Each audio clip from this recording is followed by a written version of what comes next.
دعني أخاطب الرئيس الحاضر برسائله الغائب بصورته وصوته وكلامه. أنا أخاطبك يا سيدي الرئيس، أخاطب الذي كتب الرسالة باسمك. أنا أعلم أنك لا تسمعني، وأنا أعلم أنك لا تفهمني، أنت غائب تماما. أنا أخاطب الذي كتب رسالة الاعتذار باسمك.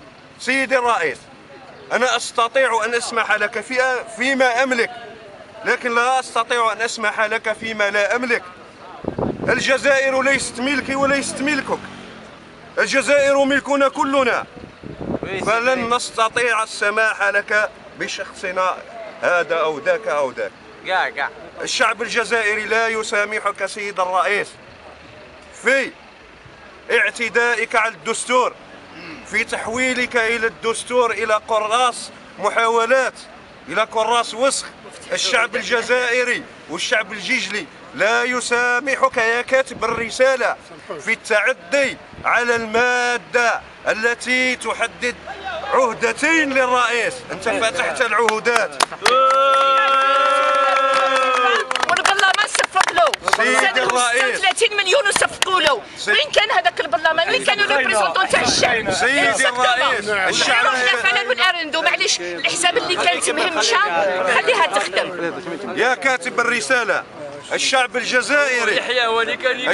الجزائري لن يسامحك على محاولتك تحويل الجزائر من جمهورية ديمقراطية شعبية إلى مملكة بوتفليقية.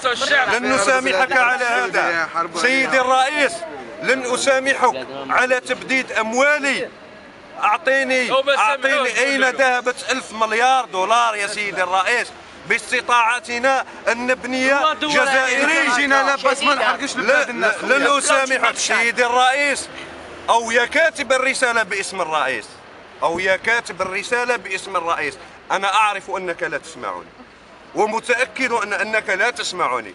لنقولها صراحة يا السعيد، لن أسامحك في إخواني الذين ماتوا في عرض البحر، لن أسامحك في إخواني جزائريين الذين ماتوا في عرض البحر ذهابا لأوروبا للبحث على لقمة عيش، وبلده من أغنى بلدان العالم. أقولها وأنا متأكد أن الجزائر من أغنى بلدان العالم.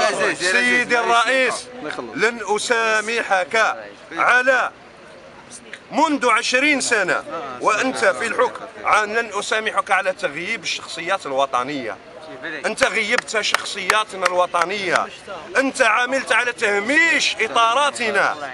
أنت خلال عهدة حكمك خلال 20 سنة عملت على التوظيف الأسوأ في المنصب الأعلى. كلما كان أسوأ كلما ارتقى، كلما كان نظيف ونزيه كلما غيبته وجعلته في المكاتب وأغلقتم عليهم أبواب المكاتب. لن أسامحك، لن أسامحك، لن أسامحك بصوت جيجلي حر أبي وبصوت الجزائر. تحية جيجل، تحية جيجل.